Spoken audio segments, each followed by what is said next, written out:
Hello guys, how's it going? So we are going to be going live today at 7 o'clock, so you may have missed this video and everything like that before the show, but I wanted to get this out. So it's basically the Athletic have done their deal sheet again, and obviously with it being the January transfer window, I do think it's worthwhile keeping an eye on. We're halfway through the month nearly now, and Liverpool have not really made any significant moves or anything in the transfer window, which I'll give you my personal points at the end of it all, but we're going to go through the article right now. It's written by David Ornstein and a little bit of context from James Pearce as well. If you like the video, guys, make sure you hit the like button and subscribe to the channel and hype it if you have not done any videos so far this week. I think you kind of do, is it 3 in a week or something daft like that? So make sure you do that as well. And also come along to the live stream at 7 o'clock. So the article is obviously the deal sheet. Key points to pull away from it are that with Conor Bradley ruled out for the season, there's no intention to sign a short-term cover at right back despite his absence.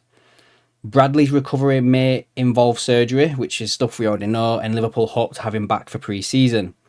Isak remains out after surgery on a broken leg, and I think at the time I turned around and said I wouldn't be surprised if he's done for a year, to be fair.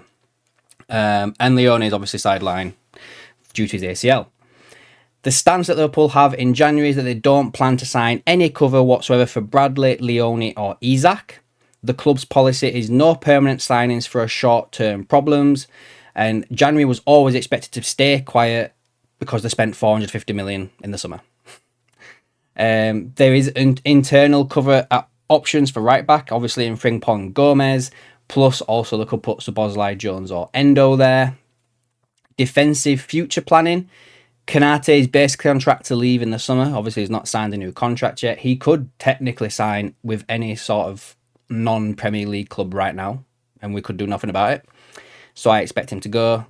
And then obviously, when we go into the summer, we are in the last 12 months of Van Dijk and Gomez's deals. So centre-back recruitment is going to be flagged as like a major upcoming priority for the team. It's been a priority for a while if you were to ask Sean and stuff, so yeah, that's something we'll have to cross when we get to the summer window. The Matt Gay situation, Liverpool still hold a long-term strong interest in him. A January move is not unrealistic. A January move is seen as unrealistic due to the high price that Palace want, likely large signing on fee, and the 3-agent leverage in the summer. Plans remain for him to complete the deal on a free transfer in the summer. Mohamed Salah, Liverpool expect to finish the season, him to finish the season at Anfield, and obviously his contract runs until 2027. If tensions persist, post-season and early separation talks are possible but not imminent. I think we've been saying for a few months now that we kind of fully expect for Salah to leave in the summer. I think I said it before the season even started. Chiesa, Juve want him on loan, but Liverpool are not interested.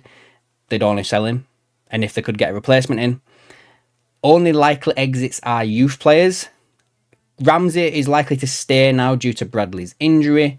And they've also made some youth recruitment here with some players' names who I am going to absolutely butcher. But is it Undaye?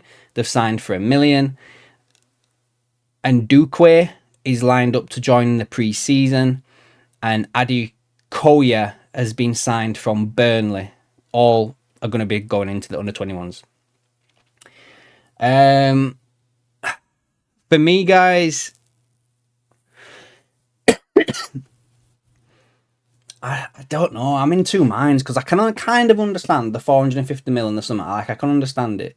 But when you've got injuries stacking up, like say for instance, if Liverpool were like definitely in the title race, would Liverpool not have gone and signed anybody this window? I don't think so. You need to sign that person to probably push you over the edge, don't you?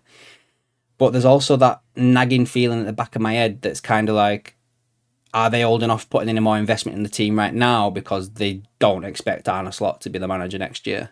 And they don't want to sign players as of right now that potentially a new manager may not want. It does look like hesitation with the ongoing uncertainty to me. They're not obviously going to admit that. The whole Xabi Alonso situation now obviously throws a spanner in the works as well. But I don't know, guys. It's a bit weird, isn't it, just to not be doing anything, especially when we can see the glaring issues we've got in the squad already, and we're already a centre back down already anyway.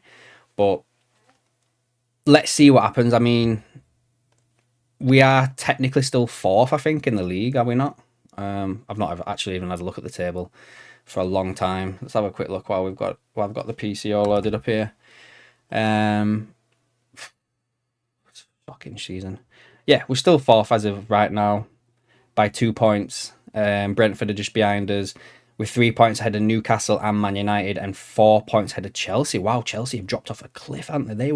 They were doing pretty good, weren't they, at one point? Sunderland are 5 points off us. So there's 5 points between us in fourth and Sunderland in 10th. Wow. And we are currently 14 points behind Arsenal. So that's never going to happen, is it? So anyway.